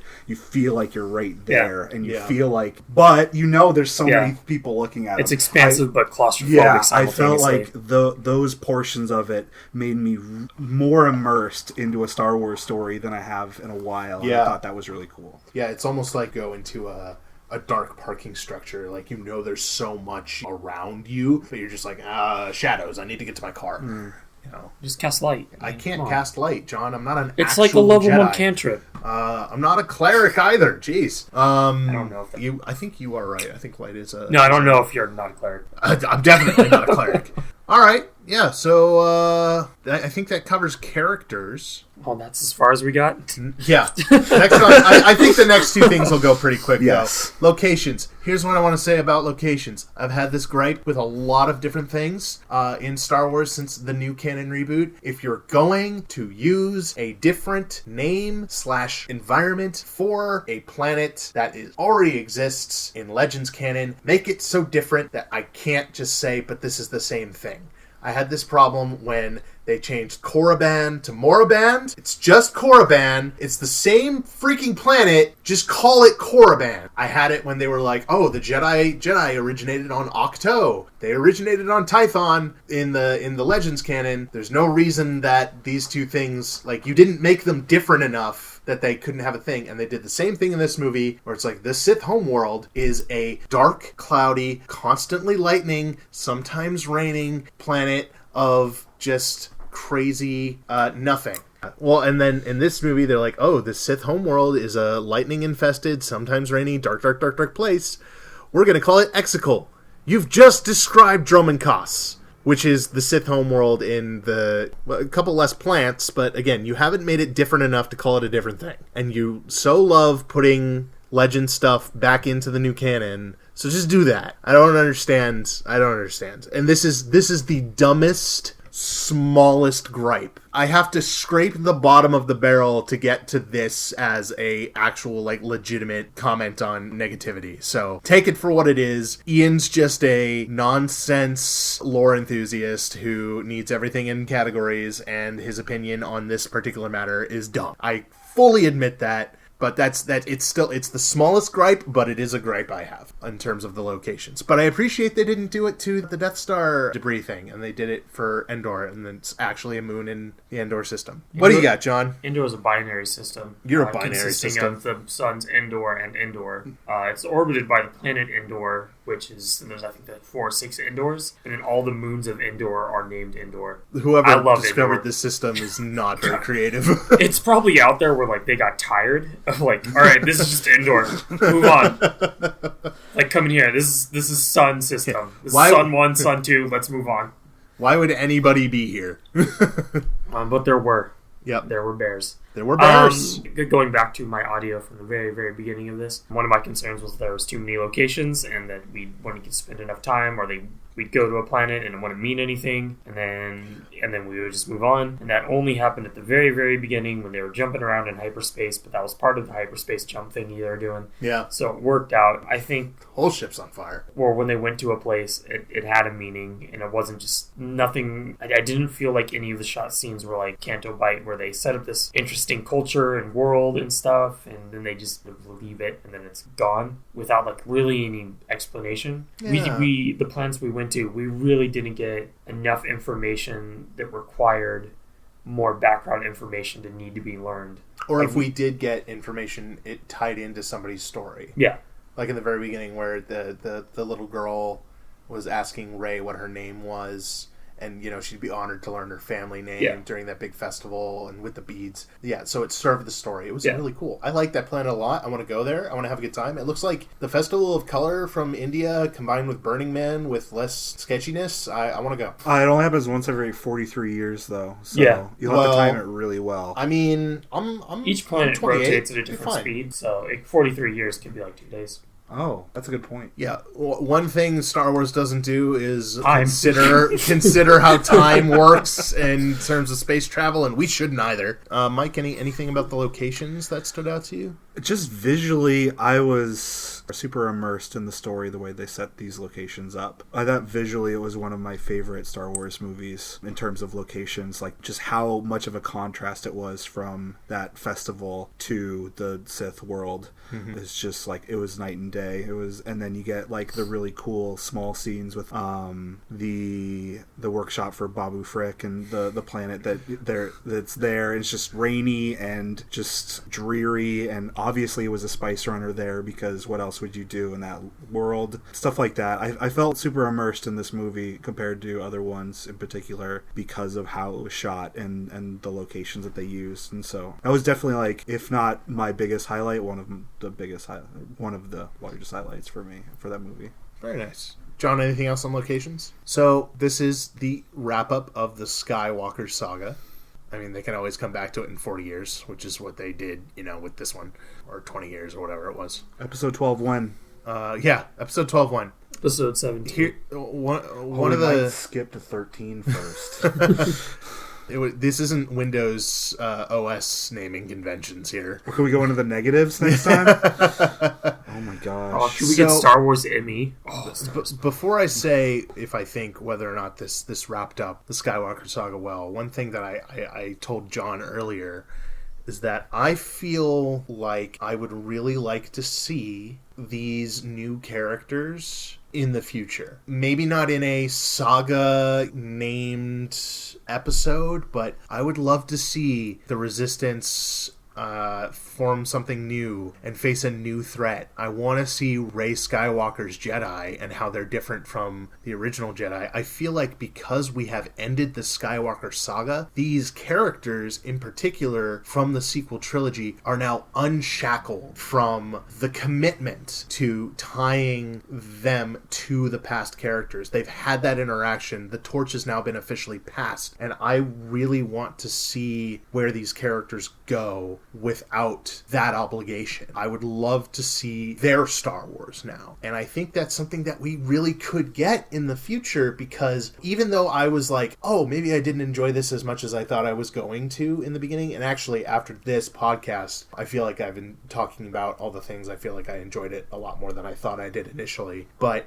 I feel like the kids who grew up with the sequel trilogy, the kids right now who started with The Force Awakens and are now here with The Rise of Skywalker, I think that their heroes are now free to be themselves. And even though Anakin Skywalker might not, or Obi-Wan might not mean the same thing to them as they do to me, or Luke Skywalker meaning the same thing to my dad or my cousins or whatever than would to me. I grew up with the prequels, honestly. So I have a way bigger connection to Obi-Wan than I do to Luke Skywalker. I think that these characters are now unshackled, and they're going to be the new vanguard of Star Wars going forward. And I hope that they take advantage of it, because these characters being untied from that responsibility will create far more opportunities in the future. And that's something I really, really want to see. What do you guys think of it? Just to kind of play off what you said, I feel it would be kind of a disservice to a lot of the younger fans or a lot of the newer fans that we got to see all of those older characters, their whole story played out. And if we were to just drop these newer characters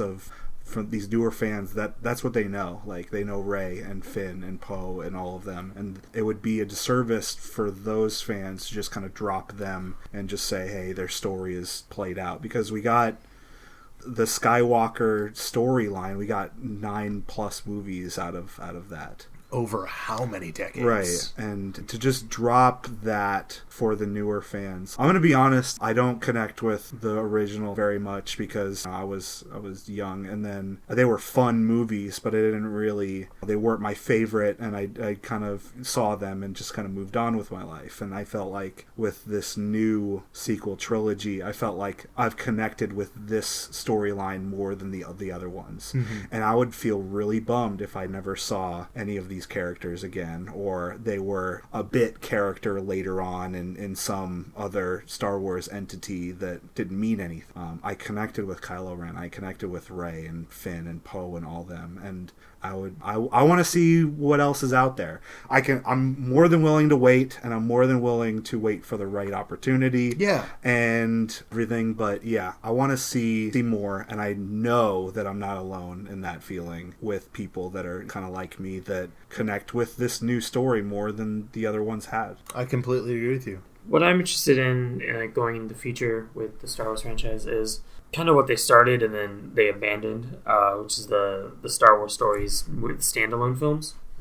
So I'm pretty sure I read it right that Kathleen Kennedy has said that they want to move away from the trilogy format. Which is a great idea. I 100% agree. It's working very well for Marvel. Yeah, jeez. And so I think there's a good chance that we will see some of these characters, of these new characters, revisited in something along those lines, or maybe in a straight to streaming show to add to the ones that we're already getting.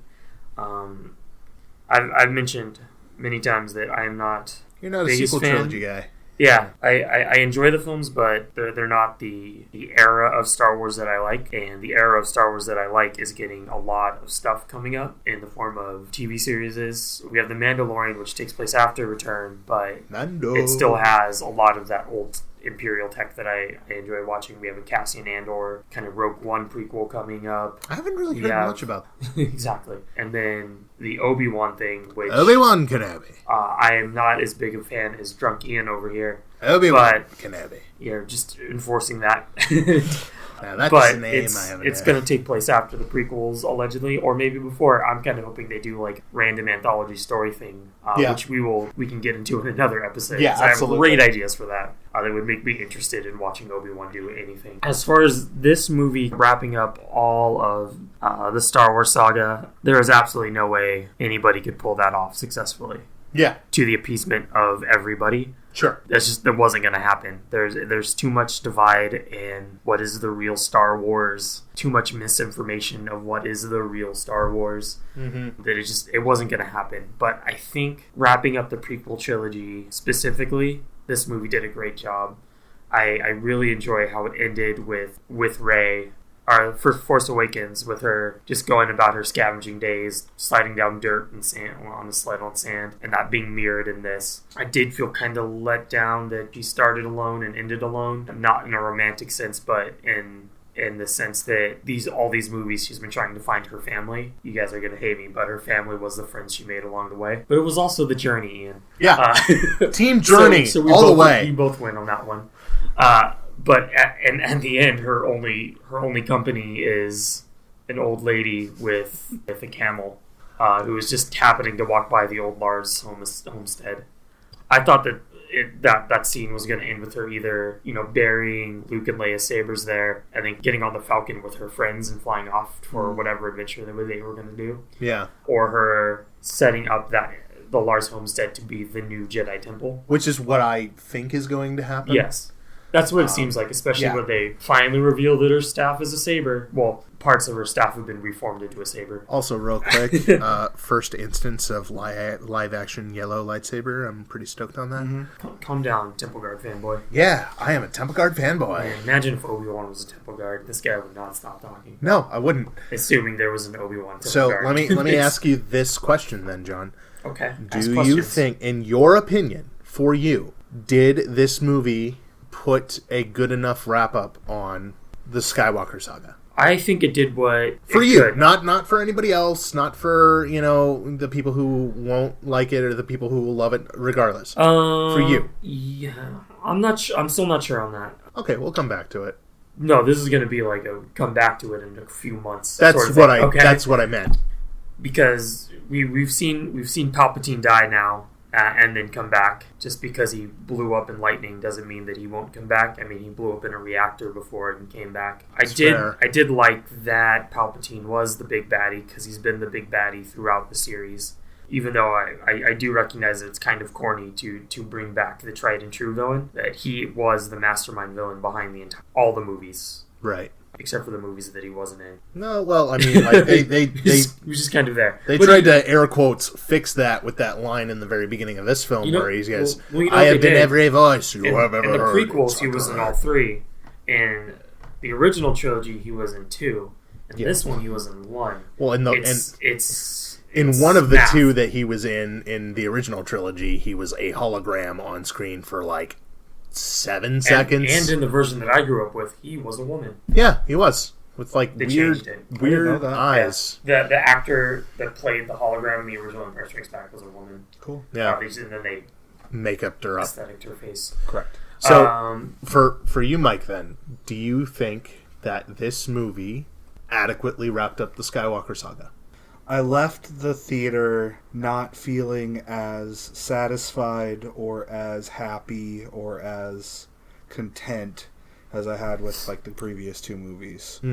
With that said, I have no idea what I would change or any differences that I would make. I don't know what could have been done to make it better in my mind.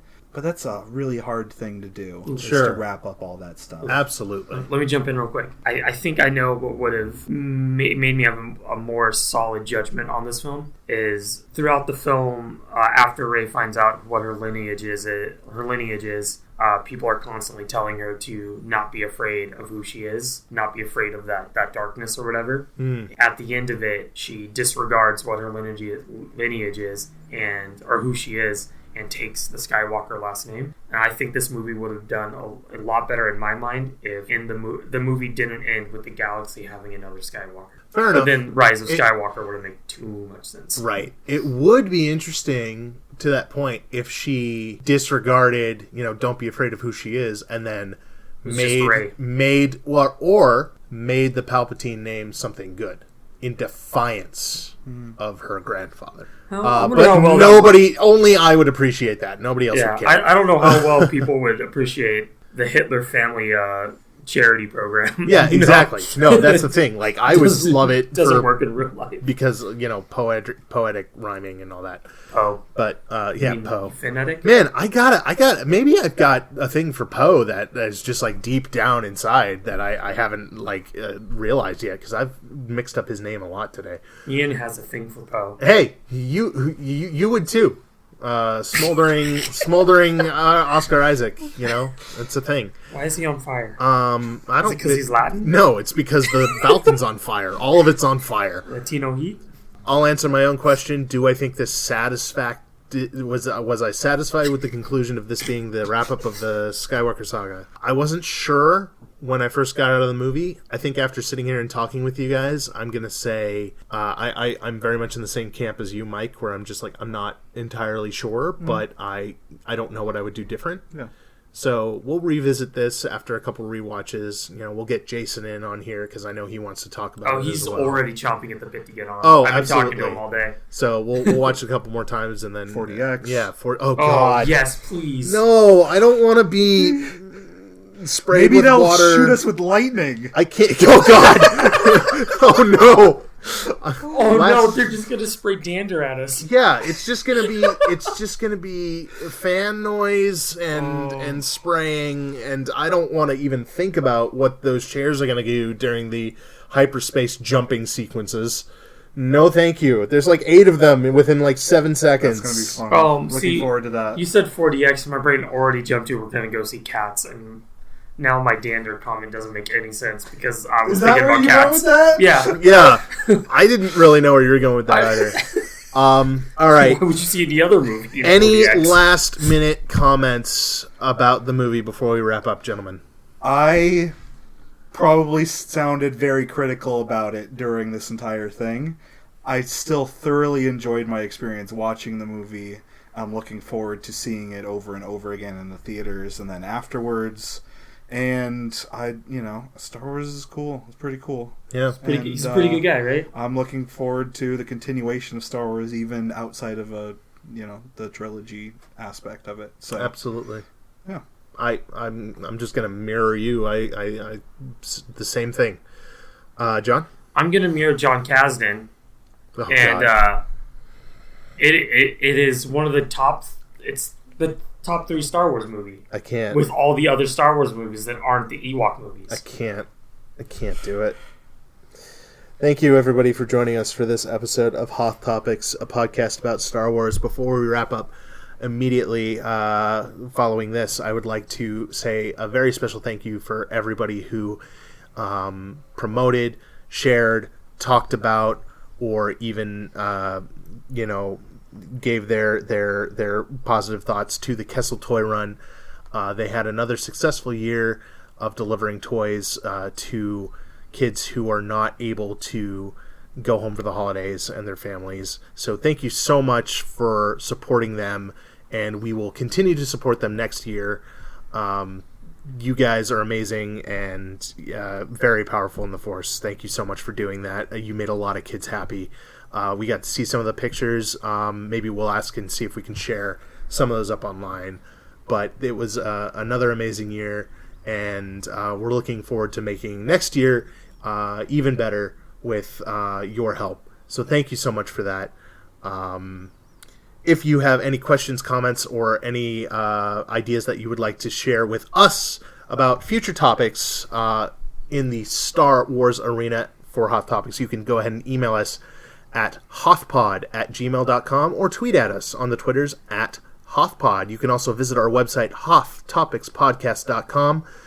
We have a couple things coming up. We're going to have Jason back on to talk about more Rise of Skywalker stuff. Roommate Mike, you will be returning with us for a more Mandalorian reviews here in the near future. That's going to be a lot of fun. Ian, you and I have like an entire season of Resistance we have not watched yet. we have Resistance that we still need to go through. Rise of Skywalker kind of came up and bit us in the butt really quickly. So isn't that awesome that like there's so much Star Wars content to consume though? I'm really excited about that. Like we still have the fact that we still have stuff to do even after the Rise of Skywalker. It's a warm fuzzy feeling. So thank you everybody. I have been Ian. I have been sketching out my plan for a cross Mando Mr. Mistopheles cat's costume. That creature is John, who I'm not entirely sure is human and must be stopped immediately. Mike's here as well. Thank you very much everybody. We'll see you next time. We didn't even talk about Ewoks.